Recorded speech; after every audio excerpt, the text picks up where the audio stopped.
आप लोगों ने बहुत ही गर्मजोशी के साथ मेरा स्वागत किया है, लेकिन मैं जानता हूं भारत की परंपरा है और शिष्टाचार का तकाजा है। स्वागत, अभिनंदन, राम राम और सलाम दुआ कभी एक तरफा नहीं होना चाहिए। इसलिए मैं भी अपनी तरफ से शीश झुकाकर आप सभी बहनों भाइयों का हार्दिक अभिनंदन करता हूं। आप सभी का मेरे बहनों भाइयों, आज के कुछ ही महीने पहले, लगभग 4 महीने पहले लोकसभा का चुनाव संपन्न हुआ है और इस समय हरियाणा के विधानसभा का चुनाव हो रहा है। मैं समझता हूं कि हमें ही नहीं बल्कि आप लोगों को भी यह लगता होगा कितना अच्छा होता कि लोकसभा और विधानसभा के चुनाव साफ हो जाते, तो न तो इतने पैसे की बर्बादी होती और न तो लोगों को इतना परिश्रम करना पड़ता। इसको देखते हुए हमारी सरकार ने फैसला किया है, हमारे प्रधानमंत्री ने फैसला किया है कि यह जो संसद का कार्यकाल है, इसी संसद के कार्यकाल में बहनों भाइयों हम लोग 1 नेशन 1 इलेक्शन का बिल लाएंगे ताकि इस हिंदुस्तान में एक साथ विधानसभा और लोकसभा के चुनाव हो और 100 दिन के अंदर ही, चाहे नगर पालिका हो, नगर पंचायत हो, चाहे नगर निगम हो, इन सबके चुनाव भी एक साथ हो, चाहे जिला पंचायत के अध्यक्ष। मैं समझता हूं कि यह आप सभी ने जो हमारी सरकार का यह फैसला है उसको पसंद किया होगा, मेरा ऐसा पक्का विश्वास है।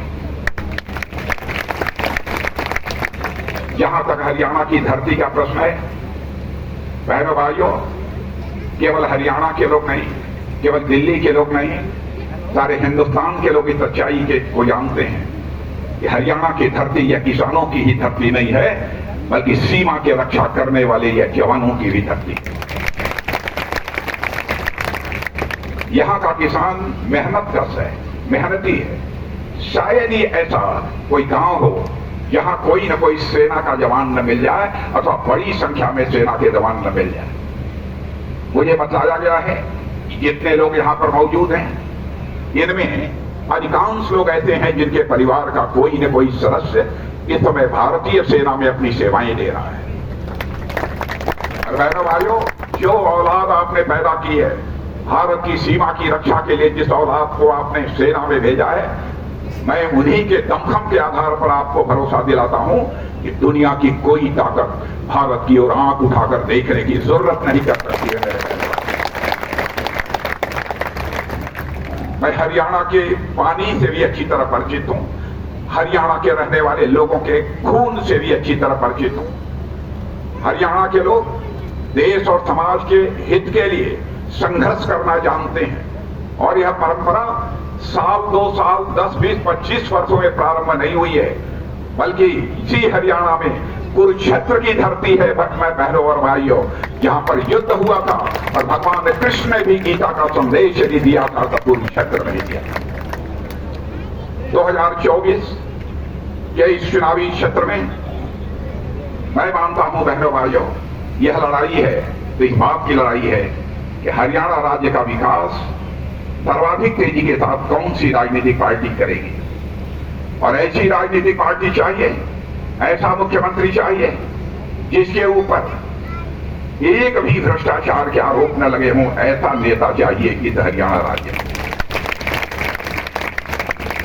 बहनों भाइयों, मैं दावे के साथ कह सकता हूं, हम लोगों को यदि भनक मिल जाती है कि कोई भ्रष्टाचार में लिप्त है, तो हमारी सरकार इस बात की चिंता नहीं करती है कि सरकार रहेगी कि नहीं रहेगी।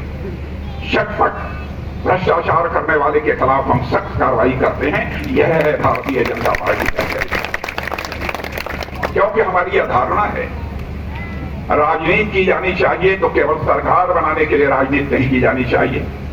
राजनीति की जानी चाहिए मेरे बहन भाइयों तो देश बनाने के लिए राजनीति की जानी चाहिए। और मैं जानता हूं, तो मैं दावे के साथ कह सकता हूं, कांग्रेस के दोस्तों से कहना चाहता हूं, हरियाणा के लोगों को गुमराह मत करो। बीते वर्षों में हरियाणा में जितना निवेश हुआ है, जितना इन्वेस्टमेंट हुआ है, जितना पैसा यहां का और बाहर का लगा है, मैं दावे के साथ कह सकता हूं, हरियाणा के इतिहास में आज तक इतना निवेश नहीं हुआ है जितना कि 10 वर्षों के कार्यकाल में हमारी सरकार ने किया है। मैं इस सच्चाई को भी जानता हूं, आज से नहीं आ रहा हूं हरियाणा, मैं वर्षों से आ रहा हूं मेरे बहनों भाई। कई ऐसे घरों को भी मैंने देखा है यहां पर घरों में रहने वाली माताएं बहनें पानी पीने के लिए पानी लाना होता है तो अगल बगल कहीं इधर उधर चली जाती है। हर घर में नल की व्यवस्था नहीं है। पहली बार केंद्र में हमारे प्रधानमंत्री मोदी जी के आने के बाद बहनों भाइयों हम लोगों ने संकल्प लिया, ऐसे हिंदुस्तान का हम एक घर भी शेष नहीं बचने देंगे यहां पर कि नल के माध्यम से जल न मुहैया हो जाए मेरे बहनों भाइयों। और मैं समझता हूं किसी न किसी हद तक यहां भी काम हुआ हो। भारतीय जनता पार्टी की सरकारें और कांग्रेस की सरकार, इनके बीच यदि अंतर का सवाल है तो मैं ज्यादा दूर नहीं ले जाऊंगा आपको। बगल का राज्य हिमाचल प्रदेश है, वहां जाइए, क्या हालात है मेरा भाइयों। हिमाचल राज्य के हालात ऐसे हो गए हैं कि वहां की सरकार अपने कर्मचारियों को वेतन नहीं दे पा रही है और वहां के कर्मचारी वेतन पाने के लिए हड़ताल कर रहे हैं, डीए नहीं मिल रहा है। और वहां के मुख्यमंत्री और उप मुख्यमंत्री ये कहते हैं हम भी अपनी सैलरी छोड़ने के लिए तैयार हैं। हिमाचल की कांग्रेस की सरकार ने जो भी वादे किए थे, महिलाओं के लिए कहा था कि हम आपको 1500 रुपया हर महीना देने का वादा करते थे। आज तक इतने महीने हो गए लेकिन हिमाचल की सरकार इस वादे को पूरा नहीं कर पाई। कर्नाटक में भी कांग्रेस की सरकार है, सब तो सब छोड़िए क्या हुआ क्या नहीं हुआ। लेकिन बहनों भाइयों अखबारों में पढ़ा होगा वहां के मुख्यमंत्री के ऊपर भी भ्रष्टाचार के गंभीर आरोप लग गए हैं मेरे बहनों भाइयों, गंभीर आरोप लग गए हैं। यह हालत है इस कांग्रेस पार्टी। फिर भी जनता के बीच आकर वो वोट मांगने की कोशिश करते हैं। यह पार्टी है आम आदमी पार्टी, इसकी क्या बात करें। मैं समझता हूं कि आम आदमी पार्टी की हरियाणा जैसे बहादुरों के राज्य में कभी कोई हैसियत नहीं बन सकती है बहनों भाइयों। मैं हरियाणा के चरित्र को अच्छी तरह मैं समझता हूं। वादे ये बहुत करते हैं, तरह तरह के वादे करते हैं, लेकिन सारे इनके वादे जितने होते हैं वो सारे हवा हवाई होते हैं। मिनिमम सपोर्ट प्राइस, न्यूनतम समर्थन मूल्य, आप हिंदुस्तान के किसी राज्य में चले जाइए मेरे बहनों भाइयों, मैं दावे के साथ कहता हूं हरियाणा की भारतीय जनता पार्टी की सरकार ने जितनी फसलों पर न्यूनतम समर्थन मूल्य दिया है हिंदुस्तान के किसी राज्य ने नहीं दिया है बहनों भाइयों। 24 फसलों का न्यूनतम समर्थन मूल्य हमारी यहां की सरकार दे रही है। भावांतर योजना प्रभावी तरीके से यहां की सरकार ने लागू किया है। हम जानते हैं सच्चाई को, भारत एक गांव का देश है, भारत एक किसानों का देश है, क्योंकि भारत की सीमाओं की रक्षा करने का भी सवाल यदि खड़ा होता है, किसान परिवारों से ही अधिकांश सेना के जवान निकलकर भारत की सीमाओं की रक्षा करते हैं, ऐसा देश। आप ये कहेंगे यदि ये किसानों का देश है तो आपकी सरकार ने क्या किया है। एक जानकारी आपको मैं देना चाहता हूं, जो पढ़े लिखे लोग होंगे, हमारे प्रेस के जो मित्र हैं, जो जानकारी रखते हैं बहुत सारे विषयों की, उनसे भी मैं कहूंगा मेरी बात गलत हो तो उसको अपने अखबार के पन्नों पर लिख दीजिएगा। हमारी गलती होगी उसके लिए मैं क्षमा मांग लूंगा, क्योंकि मैं जनता की आंखों में धूल झोंक कर जिंदगी में राजनीति नहीं की है। राजनीति यदि की है तो जनता की आंखों में आंख डालकर राजनीति की है। विदेशों में जो यूरिया खाद, मैं भी किसान हूं, जो यूरिया खाद हम खेतों में डालते हैं, पता लगा लीजिए विदेशों में यही यूरिया खाद 3000 रुपये बोरी मिलती है, लेकिन अब भाजपा की सरकार 300 रुपये बोरी मुहैया करा रही है बहनों भाइयों, इसको पता लगा दीजिए। किसान सम्मान निधि के अंतर्गत पहली बार आजाद भारत के इतिहास में हुआ होगा कि किसी प्रधानमंत्री ने यह फैसला किया होगा कि 6000 रुपये प्रतिवर्ष हम किसानों को मुहैया कराएंगे। अब आगे क्या होगा देखेंगे, लेकिन 6000 रुपये आपको मिल रहा है कि नहीं हता मिल रहा है। इसके पहले की किसी सरकार ने यह कदम नहीं उठाया है। 3.25 लाख करोड़, 3.25 लाख करोड़ धनराशि अब तक हम लोग किसानों को किसान सम्मान निधि के अंतर्गत दे चुके हैं मेरे बहनों भाई। हमारी सरकार किसानों की चिंता करने वाली सरकार है। कभी कभी लोग इधर उधर की बातें करते हैं, हमारे किसान भाइयों को गुमराह करने की कोशिश करते हैं। भारत का मैं कृषि मंत्री रह चुका हूं और मैं आपको याद दिलाना चाहता हूं, आदरणीय अटल बिहारी वाजपेयी भारत के प्रधानमंत्री थे। पहले 14 से लेकर 18% तक का जो ब्याज हुआ करता था, मेरे बहनों भाइयों, अटल जी से कहकर उस 14% से 18% के ब्याज को 8% कराने का काम किसी ने किया था, तो उस सरकार में मैंने ही पहल करके किया था मेरे बहनों भाइयों, 8% कराया। और उस समय जो किसान आयोग बना था, किसान आयोग के महासचिव को बुलाकर मैंने कहा, अगली रिकमेंडेशन जो आनी चाहिए कि किसान यदि कोई बैंकों से कर्ज लेना चाहता है तो 4% से अधिक उसे ब्याज नहीं देना पड़ेगा। इस सच्चाई का भी कोई पता लगा ले। कर्नाटक की सरकार हमारी थी, मध्य प्रदेश की सरकार हमारी थी। बहनों भाइयों, मध्य प्रदेश में शिवराज सिंह चौहान आज कृषि मंत्री हैं। उनसे भी मैंने कहा, अपने सारे मुख्यमंत्रियों को मैंने कहा, मैं भारतीय जनता पार्टी का उस समय राष्ट्रीय अध्यक्ष बन गया था, मैंने कहा कोशिश करिए 4% यह जो ब्याज या सूद जो हमारे किसानों को बैंकों को देना पड़ता है, ऐसा हो जाए कि 1% देना पड़े या ब्याज देना ही न पड़े, एक ऐसी व्यवस्था करनी। शिवराज सिंह चौहान ने इस काम को मध्य प्रदेश में किया और येदियुरप्पा जी हमारे कर्नाटक के मुख्यमंत्री के बहनों भाइयों, उन्होंने इस काम को किया। किसान की क्या अहमियत है, इस बात को हम लोग अच्छी तरह समझते हैं। 1 रैंक 1 पेंशन लागू करने का वादा मोदी जी ने 2014 में चुनाव प्रारंभ होने के पहले यहां आकर किया था। उस समय मैं पार्टी का राष्ट्रीय अध्यक्ष था। मोदी जी ने कहा कि अध्यक्ष जी ये बताइए कि आज मैं 1 रैंक 1 पेंशन की घोषणा करने जा रहा हूं। मैंने कहा कि भाई साहब, इससे उत्तम काम और क्या हो सकता है। और आकर इसी हरियाणा की धरती पर, किसानों और जवानों की धरती पर 1 रैंक 1 पेंशन उन्होंने घोषित किया था। तीसरा संस्करण भी 1 रैंक 1 पेंशन का मेरे बहन भाइयों वह जारी हो चुका है। चाहे जवान हो चाहे किसान हो, हमारी सरकार ने बराबर इस बात की चिंता की है। कांग्रेस का जहां तक प्रश्न है, कांग्रेस में इस समय धमा चौकड़ी मची हुई है। धमा चौकड़ी, कौन मुख्यमंत्री बनेगा? अब देखिए, हम लोगों ने तो कह दिया कि हमारा मुख्यमंत्री कौन बनेगा, लेकिन वहां धमा चौकड़ी बची है। कांग्रेस की एक दिग्गज नेता है महिला, मैं नाम नहीं लेना चाहता, बहुत दिनों तक मुंह फुलाकर बैठी थी। आज भी यदि वह बोल रही हैं तो मैं समझता हूं उनकी जुबान बोल रही है, दिल नहीं बोल रहा होगा मेरे बहनों भाइयों। हरियाणा के बारे में मैं कह सकता हूं, हरियाणा का नॉन स्टॉप विकास हुआ है, बिना रुके विकास हुआ है। कांग्रेस की सरकार को भी 10 साल पहले देखा, हमारी सरकार को भी देखा। नौकरी जो मिलती थी बिना खर्ची पर्ची के नहीं मिलती थी। मेरे बहनों भाइयों, आप लोगों में से किसी को कोई खर्ची पर्ची करनी पड़ी है, देनी पड़ी है? मैं आपसे पूछना चाहता हूं। मैं यही कहना चाहूंगा, यदि गलत फैसला, गलत बटन दबा दिया आप लोग मेरे बहन भाइयों, ये है हरियाणा जो इस समय लिफ्ट है, ऊपर की तरफ जा रहा है, वही हरियाणा बेसमेंट में चला जाएगा, नीचे चला जाएगा। इसलिए मैं आप सबसे अनुरोध करना चाहता हूं, बटन यदि दबना चाहिए तो कमल के फूल का ही बटन दबना चाहिए। भारत का कोई भी नहीं, दुनिया के किसी देश का कोई भी नहीं, यदि विदेशों में जाता है, भले ही उसकी सरकार उसके देश में उसकी विरोधी क्यों ना हो, लेकिन बराबर अपने देश की तारीफ करता है। देखा आपने कांग्रेस के साहब का, राहुल जी का, जाकर वहां पर भारत की प्रतिष्ठा को, भारत के मान सम्मान को अंतर्राष्ट्रीय मंचों पर धूमिल करने की कोशिश कर रहे हैं। बहन भाइयों, सिख भाइयों के बारे में कह दिया, गुरुद्वारे जाना चाहिए कि नहीं जाना चाहिए, इस पर परमिशन लेने की जरूरत पड़ती है।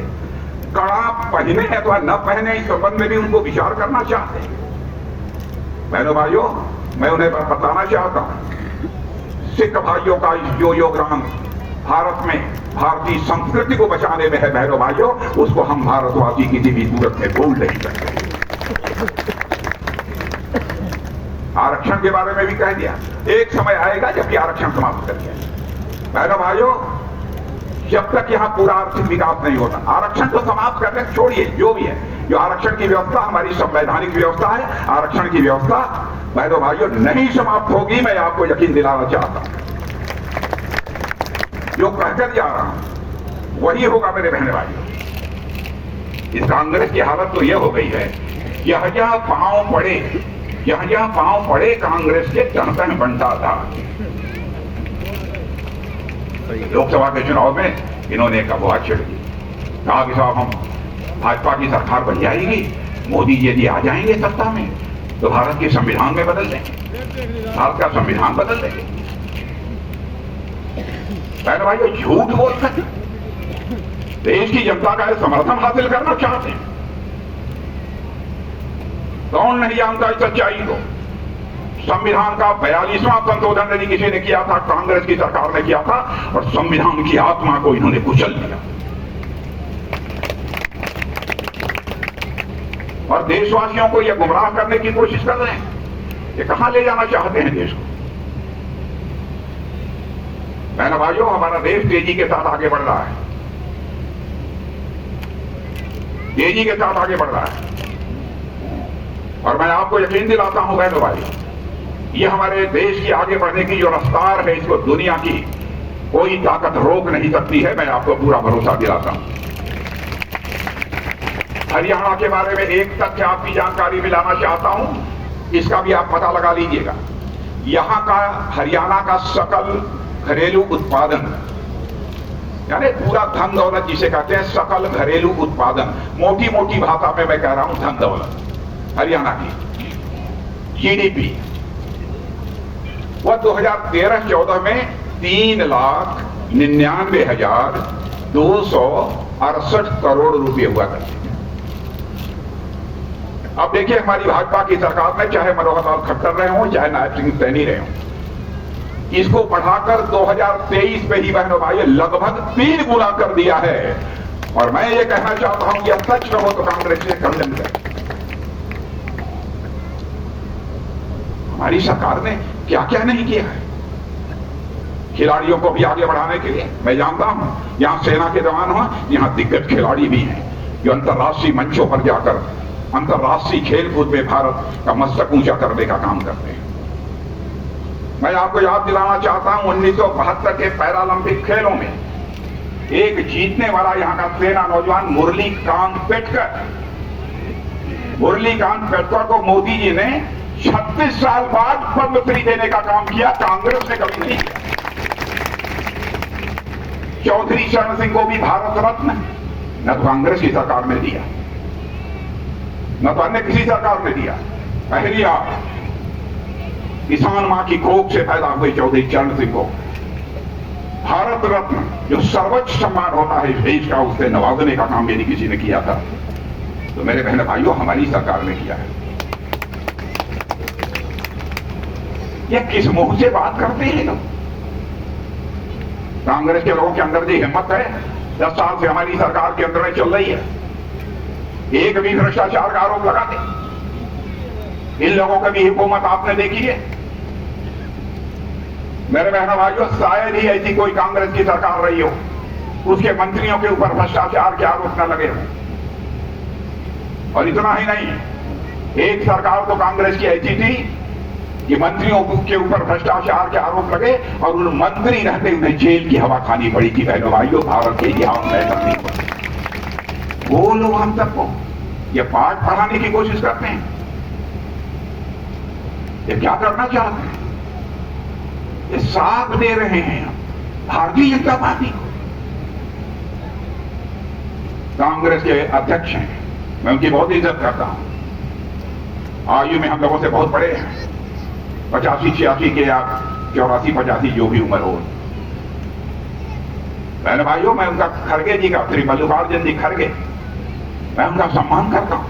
कल शायद कहीं पर मंच से बोलते बोलते उनको चक्कर आ गया था या कोई प्रॉब्लम हो गई थी, सुरक्षा के जवानों को उनको हटाना पड़ा पकड़कर। लेकिन जब सुरक्षा के जवान पकड़कर ले जा रहे थे तब भी कह रहे थे कि मैं तब तक जिंदा रहूंगा जब तक कि मोदी को कुर्सी से नहीं उतार लूंगा। और मोदी जी ने उनसे फोन पे बात की। खड़गे साहब, मैं कुछ ज्यादा नहीं कहना चाहता, इतना ही कहना चाहूंगा। कलयुग की मर्यादित आयु 125 वर्ष की होती है। परमात्मा करे कि आप 125 वर्ष तक जिंदा रहें और 125 तक आप वर्ष तक जिंदा रहें और तब तक मोदी जी भी भारत के प्रधानमंत्री बने। यह बात मैं नहीं कह रहा, उन्होंने खुद ही कहा है कि जब तक मोदी सत्ता से नहीं हट जाते तब तक मैं जिंदा रहूंगा। अब मैं ईश्वर से प्रार्थना कर रहा हूं अब आप 125 साल जिंदा रहें, यही कलयुग की मर्यादित आयु है, ताकि हमारे प्रधानमंत्री मोदी जी बने रहें और भारत का मस्तक अंतर्राष्ट्रीय जगत में ऊंचा होता है। बहनों भाइयों, मैं विश्वास के साथ कह सकता हूं, भारत का रक्षा मंत्री रहते हुए दुनिया के कई देशों में मुझे जाने का अवसर प्राप्त हो। पहले भी मैं दुनिया के देशों में गया हूं। भारत की वह प्रतिष्ठा नहीं थी जो आज प्रतिष्ठा है। पहले अंतर्राष्ट्रीय मंचों पर, दुनिया के मंचों पर भारत कुछ बोलता था तो दुनिया भारत की बातों को गंभीरता पूर्वक नहीं सुनती थी, लेकिन आज भारत अंतर्राष्ट्रीय मंचों पर, दुनिया के मंचों पर कुछ बोलता है, सारी दुनिया कान खोलकर सुनती है भारत बोल क्या रहा है। यह भारत की हैसियत है, यह भारत की हैसियत बनी है। मैं कई सार्वजनिक सभाओं में उदाहरण दे चुका हूं। आपने देखा होगा इसमें रूस और यूक्रेन की लड़ाई पिछले 2 सालों से चल रही है, 2 साल से भी अधिक समय हो गए। जब लड़ाई शुरू हुई थी उसी समय हमारे यूक्रेन में हमारे भारत के बहुत सारे बच्चे, कोई इंजीनियरिंग की पढ़ाई कर रहा था, कोई मेडिकल की पढ़ाई कर रहा था, कोई डॉक्टरी की पढ़ाई कर रहा था, मैंने कोई तरह तरह। वहां पर जब युद्ध शुरू हो गया, रूस की तरफ से भी बम, 2 गोले, यूक्रेन की तरफ से भी बम, 2 गोले, मिसाइल जब चल रहे थे, हमारे भारत के बच्चे जो यूक्रेन में पढ़ते थे, उनके माता पिता जो भारत में रहते हैं, उनको बहुत चिंता हुई, वो घबरा गए और उन्होंने सीधे प्रधानमंत्री से निवेदन किया कि मोदी जी, चाहे जो कुछ भी हो जाए, आप हमारे बच्चों को यूक्रेन से निकालकर भारत ले आए। मेरे बहनों भाइयों, जहां तक मेरी जानकारी है, लगभग 30,000 भारत के रहने वाले बच्चे यूक्रेन में पढ़ते थे। करिश्मा देखो मेरे बहनों भाइयों, भारत की ताकत के भी तो थे, प्रधानमंत्री की ताकत का पोता था। इस प्रधानमंत्री को दुनिया के 20 देशों का सम्मान प्राप्त, सर्वोच्च सम्मान प्राप्त, किसी को नहीं दिया। तो था थोड़ा पैदल, लेकिन डब्बे काट ले उसने। मोदी जी ने टेलीफोन उठाया, रूस के राष्ट्रपति मिस्टर पुतिन से बात की, यूक्रेन के राष्ट्रपति मिस्टर जेलेंस्की से बात की। और मेरे बहनों भाइयों, आपका सीना चौड़ा हो जाएगा। 4.5 घंटे के लिए युद्ध रुक गया और हमारे 22,000 से अधिक बच्चे यूक्रेन से चलकर भारत। यह है रक्षा के दृष्टि में भी, डिफेंस के मामले में भी भारत ताकतवर भारत बन रहा है। अब हम आत्मनिर्भर बन रहे हैं, आत्मनिर्भर बन रहे हैं। पहले बम, 2 गोले, मिसाइल सब कुछ बाहर बनती थी, जानते हैं। आपने देखा होगा, सुना होगा, एक के बाद एक रक्षा से संबंधित घोटाले कांग्रेस के समय में हुए। कभी बोफोर्स घोटाला हुआ, कभी पनडुब्बी घोटाला हुआ, कभी हेलीकॉप्टर घोटाला हुआ, मैंने घोटालों पर घोटाले। कभी जीप घोटाला हुआ, घोटाले पर घोटाले। लेकिन बहनों भाइयों, क्या आप बतला सकते हैं कि हमारी सरकार के ऊपर 10 वर्षों में एक भी रक्षा घोटाले का कोई आरोप लगा हो? ये लोग ये चाहते थे बराबर रक्षा से संबंधित सारी चीजें दुनिया के दूसरे देशों में बनती रहें, भारत में बनाने की कोई जरूरत नहीं है। अब दुनिया के दूसरे देशों से हम खरीदते रहेंगे। तो बहनों भाइयों, जो दुनिया के दूसरे देशों से खरीद की जाती है, उसी में घोटाले हुए हैं, उसी में कमीशन मिलता है मेरे बहनों भाइयों, उसी में कमीशन मिलता है। इसीलिए उन लोगों ने भारत को रक्षा के मामले में आत्मनिर्भर बनाने की कोशिश नहीं की, लेकिन भारत रक्षा के मामले में भी आत्मनिर्भर बनना चाहिए। और मैं बतलाऊं, 2013-14 में जो हम लोग की सरकार बनी थी, तो उसके पहले कांग्रेस के समय में 600 करोड़ रुपए का एक्सपोर्ट होता था रक्षा के चीजों का, कोई कल पुर्जे इधर उधर छोटी मोटी चीजों का, जो डिफेंस से संबंधित, रक्षा संबंधित, इनका एक्सपोर्ट होता था, दुनिया के दूसरे देशों को भेजते, केवल 600 करोड़ रुपए था। बहनों भाइयों, आज इतने ही दिनों में हम 23,000 करोड़ रुपए का एक्सपोर्ट कर रहे हैं। 23,000 करोड़ रुपए का एक्सपोर्ट कर रहे हैं।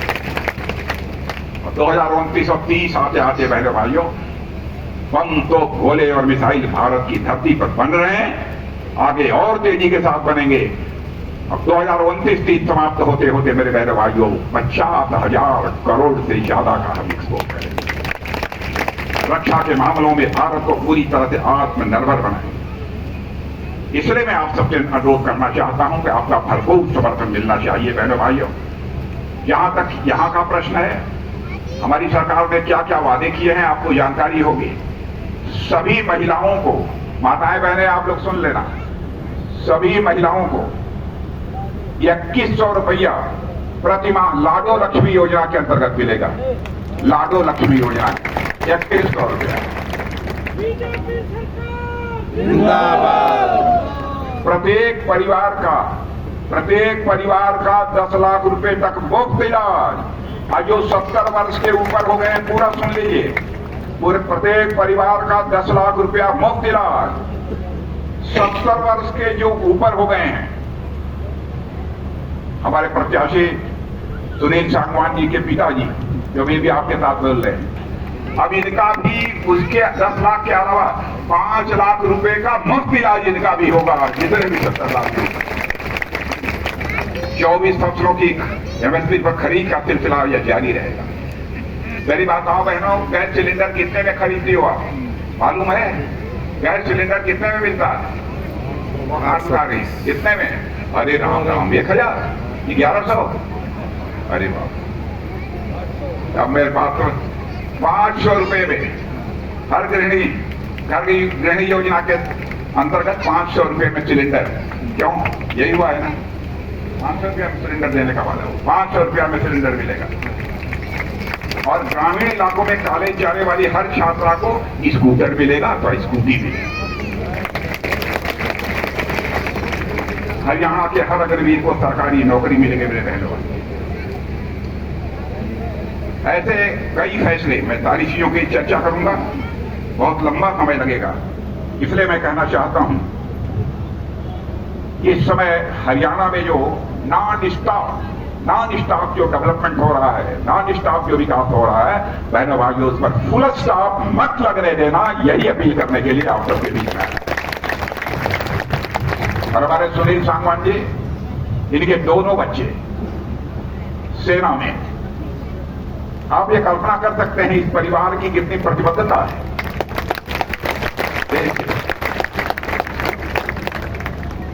और बहनों भाइयों, मैं जानता हूं बहुत बार की है, अब एक सांसद भी आप चुनते हैं तो चौधरी धर्मवीर सिंह जैसे इंसान को चुनते हैं। आपके नजदीक के हैं, घर की मुर्गी साग बराबर। आपको नहीं मालूम होगा हमारे धर्मवीर सांगवान जी की हैसियत। बहनों भाइयों, धर्मवीर सांगवान का सारे सांसद संसद में सम्मान करते हैं, इनकी ईमानदारी की, इनकी कर्मठता और इनकी बेबाकी। आज मैं सुनील सांगवान जी, इनके लिए आया कि बहनों भाइयों, भारी मतों से विजय दिला दी, भारी मतों से, रिकॉर्ड तोड़ मतों से। जिंदाबाद जिंदाबाद जिंदाबाद। और हमारे प्रेस के दोस्त एक बार अपना कैमरा उधर घुमा लीजिए, देखिए, एक बार हाथ उठाकर तालियां बजाकर बता दीजिए हमारे सुनील सांगवान जी को।